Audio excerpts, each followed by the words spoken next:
एक ट्रेन में मिले प्रेमिका, एक प्रेमी और एक प्रेमिका। आगे की कहानी हम आपको इस वीडियो में बताएंगे। जो ट्रेन में मिले हैं प्रेमी लड़का और मजबूर लड़की एसडीएम बन गई। चलिए आगे की कहानी शुरू करते हैं दोस्तों। दिल्ली रेलवे स्टेशन पर एक ट्रेन लगी हुई थी। वह अपना पटना के लिए रवाना होने वाली थी। फिर उस स्टेशन पर एक लड़का आता है। वह इधर उधर भटकता है, लेकिन इसको बैठने की जगह नहीं मिलती। कभी वह जनरल डिब्बे में जाता है तो कभी वह स्लीपर डिब्बे में जाता है, लेकिन उसको कहीं भी जगह नहीं मिलती। और उनके कपड़े जो थे वह फटे पुराने थे और उसके शरीर पर बदबू भी आ रहा था, क्योंकि वह लड़का एक मजदूर होता है। फिर जब उसको जगह नहीं मिलती तब वह दौड़ भाग कर में एक ऐसी वाली बग्गी में घुस जाता है जहाँ वह पर सबसे ज़्यादा भीड़ होती है।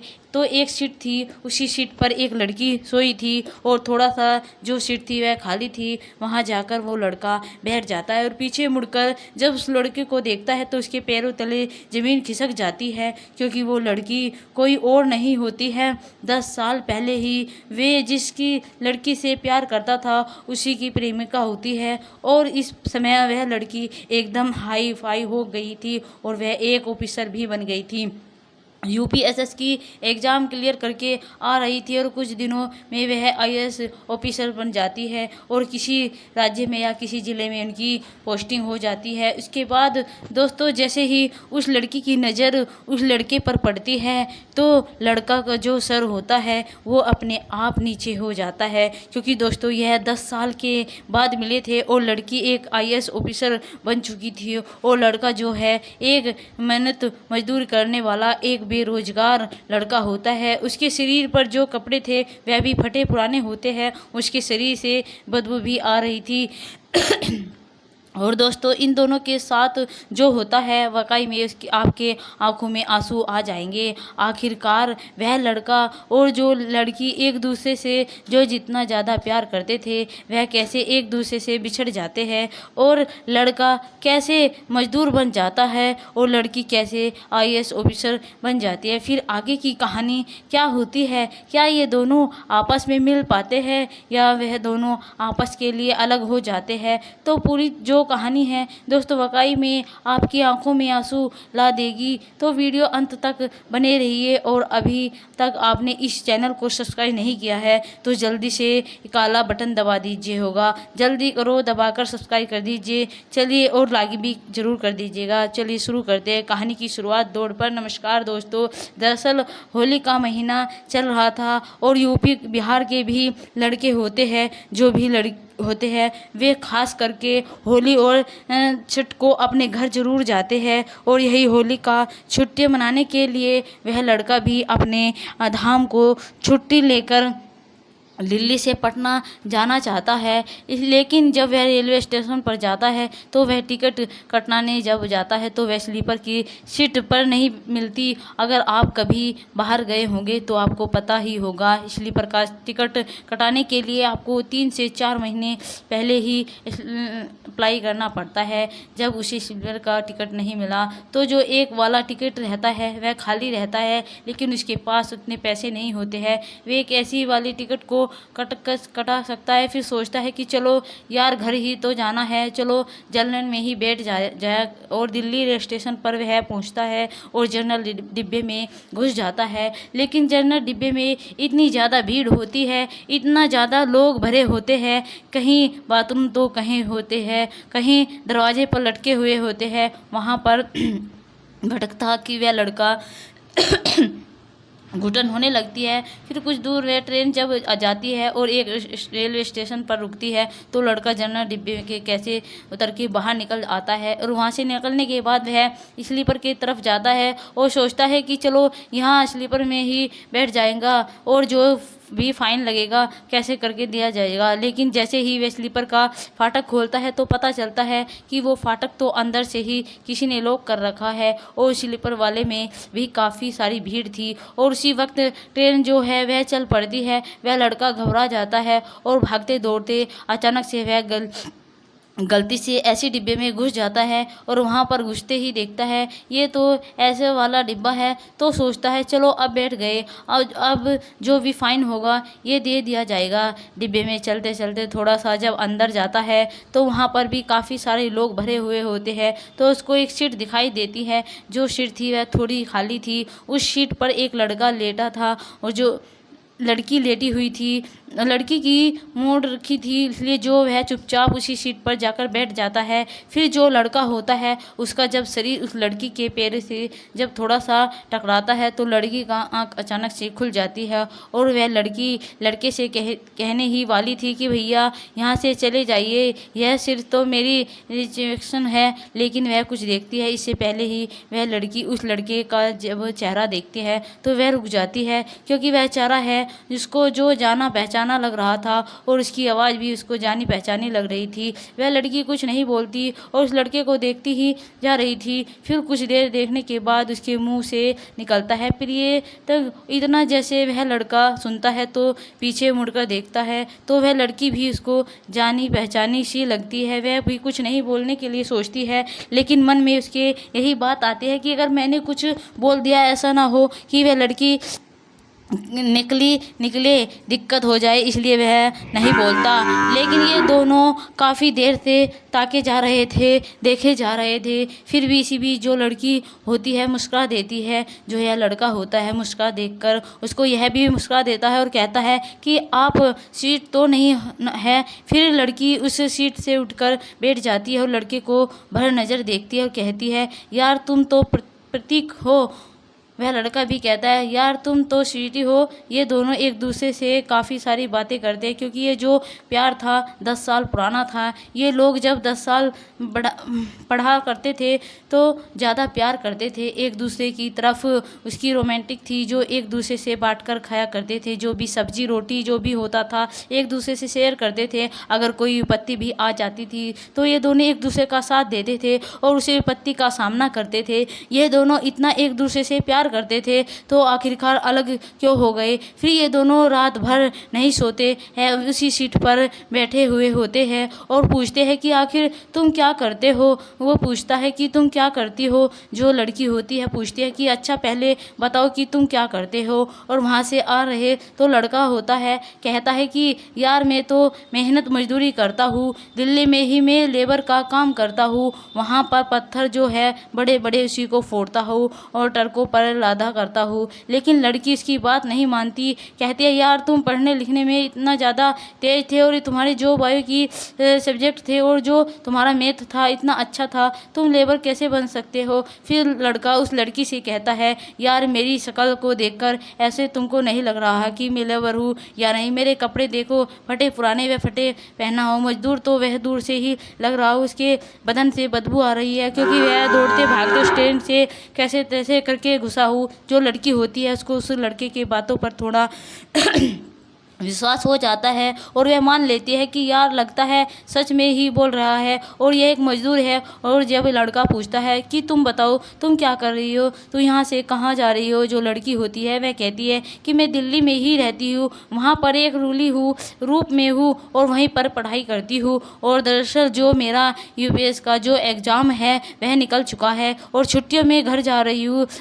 फिर 2-4 दिन बाद फिर दिल्ली जाना पड़ेगा और मैं आईएएस बन चुकी हूँ। कुछ दिनों बाद मेरी ट्रेनिंग स्टार्ट हो जाएगी, इसके बाद मुझे कहीं पोस्टिंग मिल जाएगी और मैं अपना एक अधिकार बना कर जब करूँगी। फिर से दोनों एक दूसरे से बात करते करते काफ़ी देर ही हो जाते हैं, कुछ खाते पीते भी नहीं है। और जैसे ही सुबह होती है और ये रेलवे स्टेशन पर उतरते हैं, होटल में चले जाते हैं खाना खाने के लिए। वहाँ पर खाना खाते हैं, जो बिल होता है जो पैसे होते हैं वह लड़की देने लगती है। लेकिन जो लड़का होता है वह प्रतीत होता है, वह कहता है कि नहीं तुम पैसे मत दो मैं दूंगा। लेकिन जो स्वीटी होती है वह कहती है कि तुम पैसे कैसे दोगे, तुम तो अभी कमाते भी नहीं हो और मैं अफसर बन गई हूँ, कुछ दिन में कमाने लगूंगी।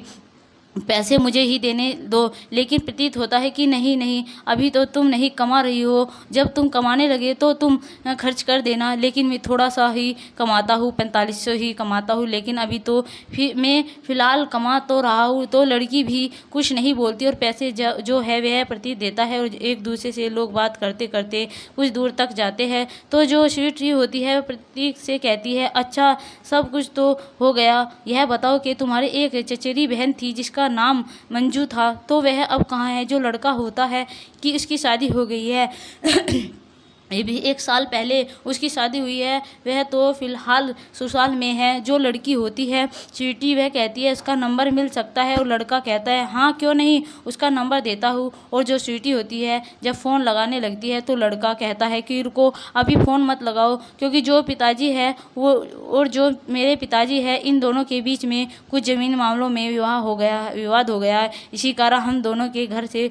बोलचाल नहीं है, थोड़ा कम हो गया, एक दूसरे से उतना बात नहीं करते, और तुम जब घर जाना तो आराम से उससे बात कर लेना। जो लड़की होती है, जो स्वीटी होती है, कहती है ठीक है कोई बात नहीं, और यह दोनों अपने अपने घर चले जाते हैं। अब घर जाते ही जैसे ही शाम होती है, स्वीटी जो होती है मंजू से बात यानी कि प्रतीक के चचेरी बहन के पास कॉल लगाती है। मंजू कॉल उठाते ही स्वीटी को पहचान ली जाती है, और स्वीटी मंजू दोनों एक दूसरे से ढेर सारी बातें करते हैं। फिर जो मंजू होती है बोलती है कि यार सब कुछ तो ठीक है, यह बताओ कि तुमको मेरा नंबर कहाँ से मिला। जो स्वीटी होती है कहती है कि आज ट्रेन में जब मैं दिल्ली से घर आ रही थी तो प्रतीत मिल गया, उसी से मैंने तुम्हारा नंबर मांगा है। तो जो मंजू होती है कहती है अच्छा, 2 हंसों की जोड़ी फिर से मिल गई क्या? तो स्वीटी कहती है नहीं नहीं, ऐसी बात नहीं है, हम दोनों एक अच्छे फ्रेंड हो, इससे ज़्यादा हमें दोनों के बीच में कुछ नहीं है। तो स्वीटी बोलती है अच्छा यह बताओ,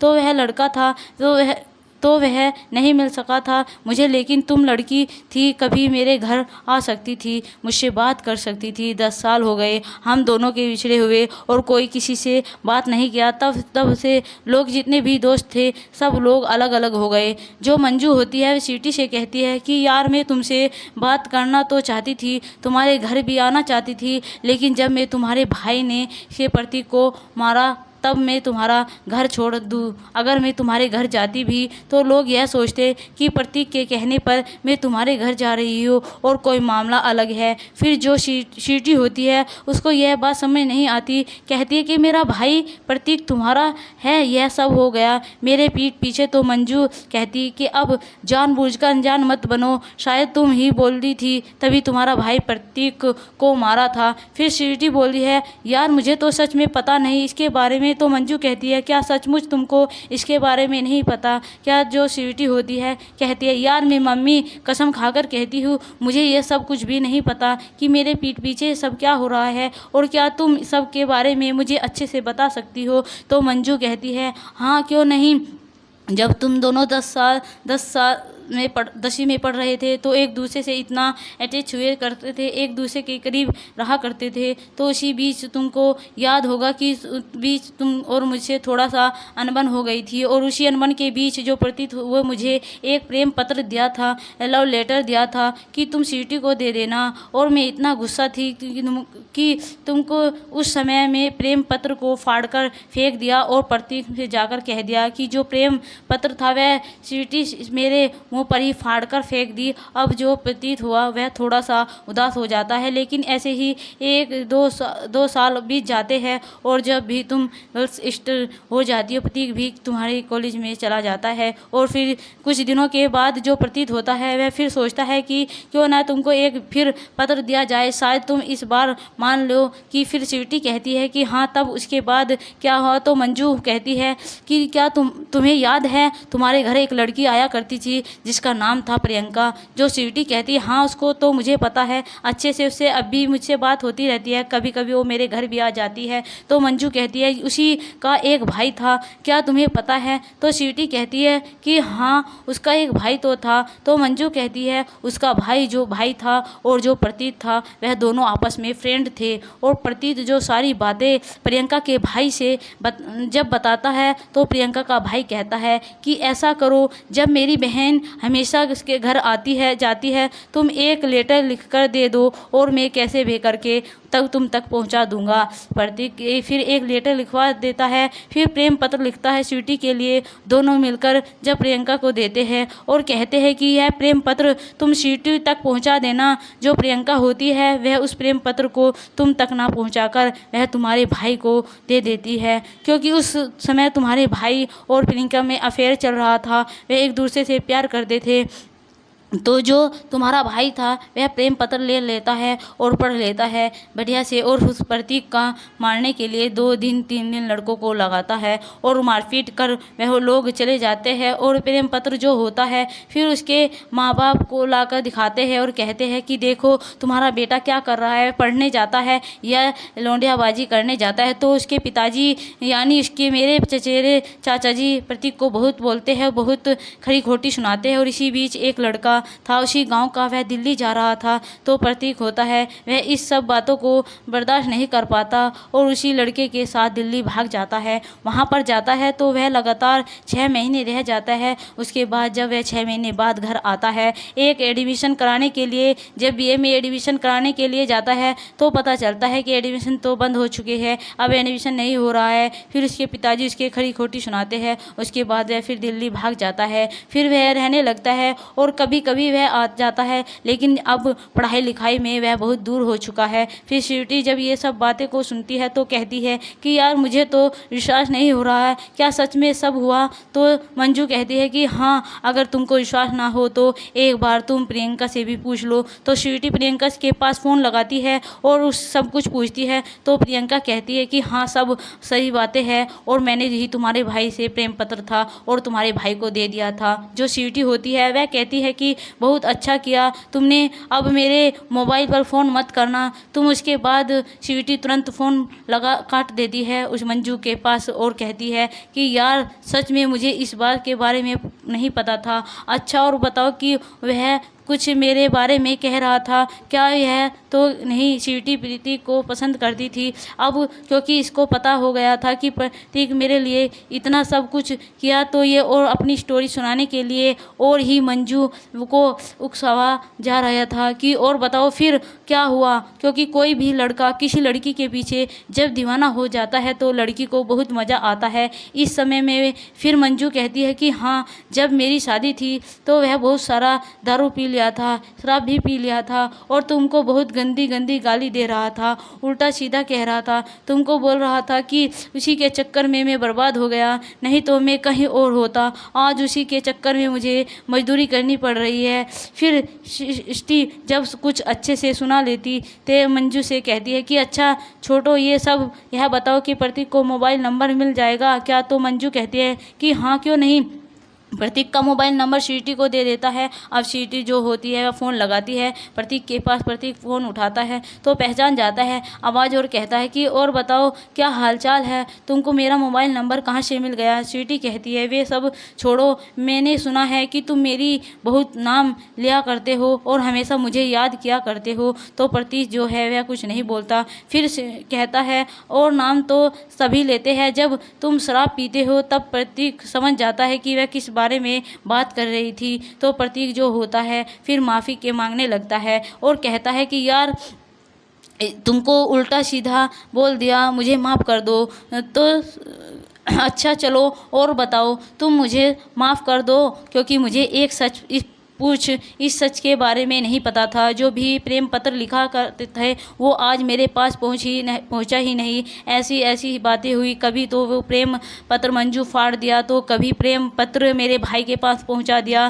फिर क्या हुआ, अब धीरे धीरे होली भी आ गई है, यानी कि कल होली है और आज शाम को फिर जो या कल हुआ आज शाम को फिर प्रतीक होगा। वह फ़ोन लगाता है स्वीटी के पास और कहता है कि यार कल होली है, मेरे साथ होली नहीं खेलोगी क्या? इतना बात जैसे ही स्वीटी सुनती है तो कहती है अच्छा होली खेलेंगे मेरे साथ? तो प्रतीक कहता है हाँ क्यों नहीं। तो स्वीटी होती है कहती है अच्छा ऐसा करो कि कल तुम इस जगह पर आ जाना, मुझे रंग लगाने आ जाना। इधर इतना बात जब जब हो जाती है तो दोनों लोग एकदम से खुश हो जाते हैं। स्वीटी भी खुश हो जाती है और प्रतीक भी उसको खुशी के मारे फूले नहीं समा रहा था और सुबह होते ही वह पहुंच जाता है उसके बताए हुए जगह पर और वहां पर अच्छे से रंग लगाता है और फिर वापस घर चला आता है। फिर 2 दिन बीत जाते हैं। उसके बाद स्वीटी जो होती है वह दिल्ली जाने लगती है तो प्रतीक के पास फ़ोन लगाती है, कहती है कि यार मैं तो दिल्ली जा रही हूँ, बस 2-4 दिनों की छुट्टी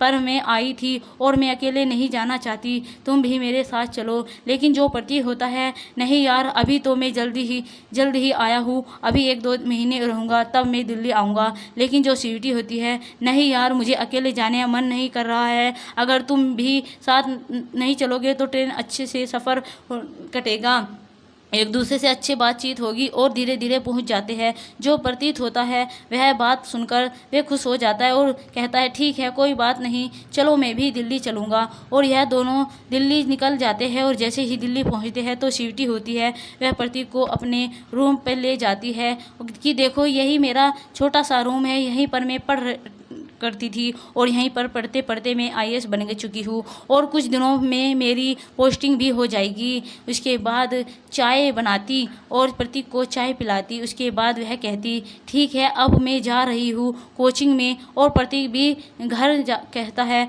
कि ठीक है अब मैं अपने काम पर जा रहा हूँ, मजदूरी करने जा रहा हूँ और फिर कभी मिल जाएगा। और फिर यह दोनों अपने अपने काम पर चले जाते हैं। उसके बाद इन दोनों की जो बातें होती है वो बीच बीच में होती रहती है। बीच बीच में यह दोनों एक दूसरे से मिलते भी है, एक दूसरे के साथ बाजार करने भी जाते हैं, मार्केट करने भी जाते हैं, अभी कभी कभी एक दूसरे के साथ पार्क में घूमने भी चले जाते हैं। अब इसी दौरान जो प्रतीक के गांव का एक लड़का होता है जो प्रतीक के साथ काम करता था, उसकी नज़र प्रतीक पर पड़ती है और देखता है कि प्रतीक इस समय कुछ बदला बदला सा लगता है और किसी लड़की के चक्कर में बर्बाद हो रहा है। तो वह जो लड़का होता है फ़ोन लगाता है प्रतीक के गांव और प्रतीक के पिताजी से कहता है कि अंकल जी और जो तुम्हारा लड़का है जो बिगड़ चुका है, दिल्ली में किसी लड़की के साथ घूमता है, उसके घर जाता है और इसका काम पर मन नहीं लग रहा है और यह लौंडियाबाजी में भी बर्बाद हो चुका है।